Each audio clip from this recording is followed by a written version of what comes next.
मर्मभेदच्या पुढच्या भागामध्ये आपल्या सगळ्यांचं स्वागत. नगर जिल्ह्यातील राजकीय घराण्यांचे आपापसातील नातेसंबंध आणि त्यावर भाष्य करताना शरद पवार यांनी या जिल्ह्यात कोणत्याही एक राजकीय पक्ष कार्यरत नाही, तर इथे फक्त चोधा पक्षाचंच राजकारण चालतं अशी मिश्किल टिप्पणी केली होती. हाच आभासी पक्ष म्हणजे सोयऱ्या धायऱ्यांचा पक्ष. इथे कुणी कोणत्याही पक्षातून राजकारण करत का असेना, तो जर सोयरा असेल तर त्याला निवडून आणण्यासाठी सर्व पक्षाचे धायरे म्हणजे नेते रात्रीतून गुपचूप कसे एकत्र होतात यावर पवारांनी केलेलं ते एक मिश्किल भाष्य होतं आणि ती खरी परिस्थिती देखील होती. निवडणूक कोणतीही असो, मग ती विधानसभेची असेल, साखर कारखान्याची असेल, जिल्हा बँक किंवा जिल्हा परिषद असेल, अशा सर्व ठिकाणी आपली घराणेशाही कशी जपता येईल याकडेच राजकीय नेत्यांचा विशेष कल नेहमीच राहिलेला आहे. आणि त्यासाठी कोणत्याही एका पक्षाच्या विचारांच्या चौकटीमध्ये स्वतःला बंदिस्त करून घेणं हे कोणालाच मान्य देखील नाही. राजळे गडाख, कर्डिले कोतकर जगताप, विखे परजणे अशी अनेक राजकीय कुटुंब उदाहरणादाखल आपल्याला सांगता येतील. राजकारणामध्ये सोय पाहील तो सोयरा आणि त्याला मनापासून साथ देईल तो धायरा, असं हे सोयऱ्या धायऱ्यांचं राजकारण नगर जिल्ह्याच्या मातीमध्ये चांगलंच रुजलेलं आहे. आज याच नातेसंबंधांचा विस्तार देखील झाला आहे. पुढच्या पिढीत देखील अशी नाती जपली गेलेली आहेत आणि त्याचाच परिणाम म्हणून नगर जिल्ह्याच्या राजकारणावर तो सतत जाणवत राहतो. पण आता याच सोधा पक्षाच्या निमित्तानं महाराष्ट्रामध्ये एक अभूतपूर्व आणि गहन असा प्रश्न निर्माण झालेला आहे आणि त्याला निमित्त मिळालंय ते येऊ घातलेल्या बारामती आणि राहुरी विधानसभेतील रिक्त जागांसाठी होणाऱ्या एका पोटनिवडणुकीचं. राज्यसभेतून रिक्त होणाऱ्या महाराष्ट्रातील 7 जागांची रणधुमाळी आता जवळपास संपुष्टात आली आहे आणि आता खरे वेध लागलेत ते बारामती आणि राहुरी या दोन्ही विधानसभा मतदारसंघातील पोटनिवडणुकीचे. अजितदादा पवार आणि शिवाजीराव कर्डिले या दोघा नेत्यांच्या निधनानंतर या जागा रिक्त झाल्या आहेत. खरं तर एखाद्या राजकीय नेत्याचं जेव्हा निधन होतं आणि त्यानंतर पोटनिवडणूक लागते, अशावेळी त्यांचीच पत्नी किंवा मुलगा यांना उमेदवारी देऊन सहानुभूतीपूर्वक निवडून आणणं हा महाराष्ट्रातील राजकारणाचा एक सुसंस्कृत असा प्रघात आहे. त्याच धर्तीवर बारामती विधानसभा मतदारसंघातून राष्ट्रवादी काँग्रेस अजितदादा पवार गटाच्या नुकत्याच उपमुख्यमंत्री आणि पक्षाच्या राष्ट्रीय अध्यक्षा झालेल्या सुनेत्राताई पवार यांना भाजप, शिवसेना, राष्ट्रवादी काँग्रेस या महायुतीची उमेदवारी मिळेल आणि त्या निवडून देखील येतील, यात कोणतीच शंका नाही. भाजपचे नवनियुक्त प्रदेश उपाध्यक्ष डॉक्टर सुजय विखे पाटील यांनीही नुकतंच तसं सूतोवाच देखील केलेलं आहे. सुनेत्राताई पवार यांच्या विरोधात राष्ट्रवादी काँग्रेस, शरद पवार गट, काँग्रेस किंवा शिवसेना यांच्यापैकी कोणीही उमेदवार देणार नाही आणि त्यामुळेच ही निवडणूक बिनविरोध सुद्धा होईल. शेवटी सोयऱ्या धायऱ्यांचाच पक्ष ना.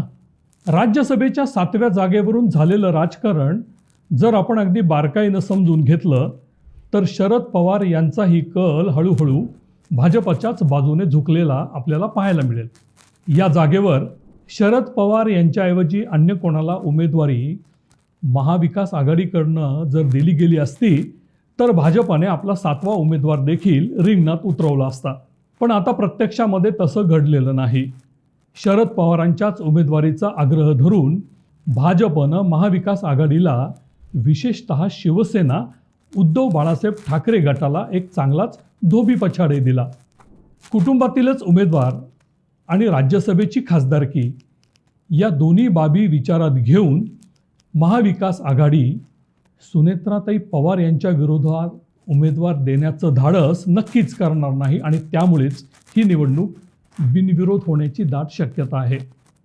पण याचंच नेमकं उलटं चित्र राहुरी विधानसभा निवडणुकीच्या पोटनिवडणुकीमध्ये आता आपल्याला पाहायला मिळणार आहे.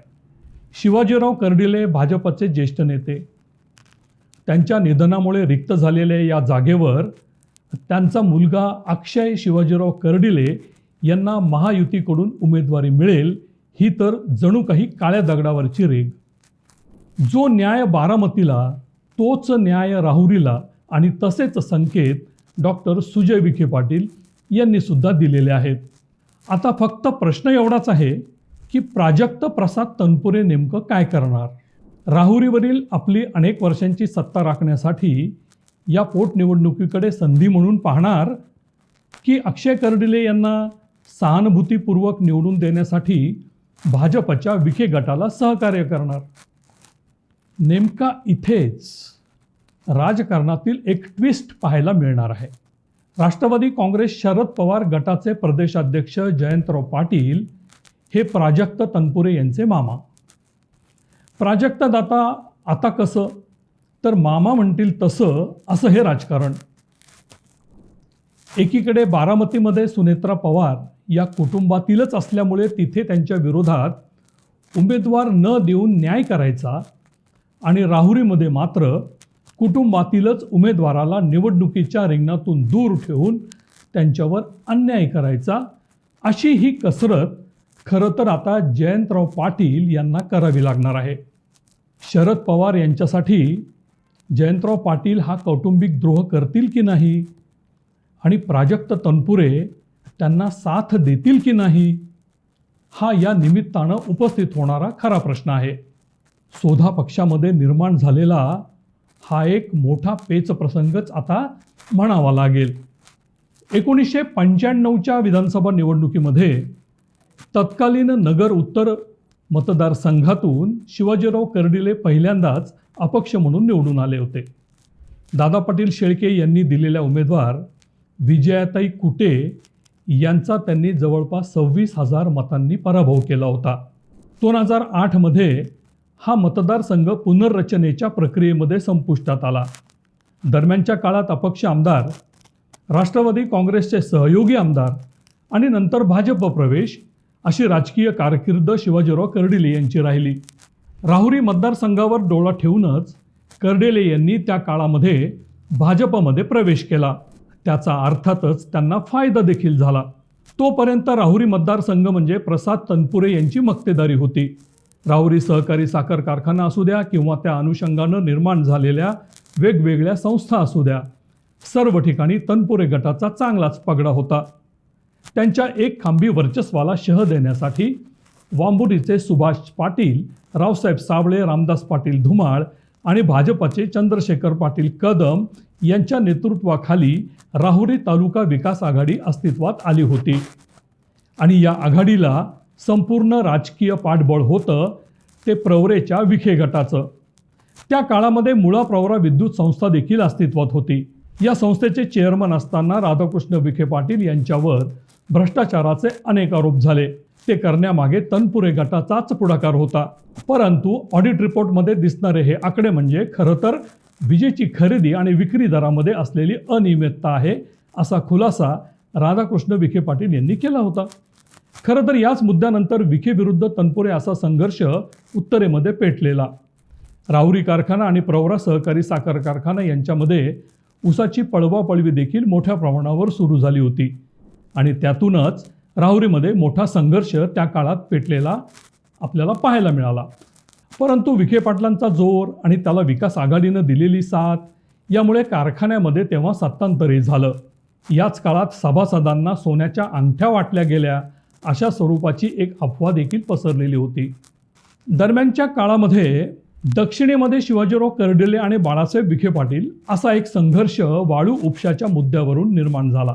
बाळासाहेब विखे पाटलांनी त्या काळामध्ये 14 मुद्द्यांच्या आधारे एक सविस्तर असं निवेदन जिल्हाधिकाऱ्यांना दिलेलं आणि त्यावरूनच आरोप प्रत्यारोपांच्या फैरी झाडल्या जाई.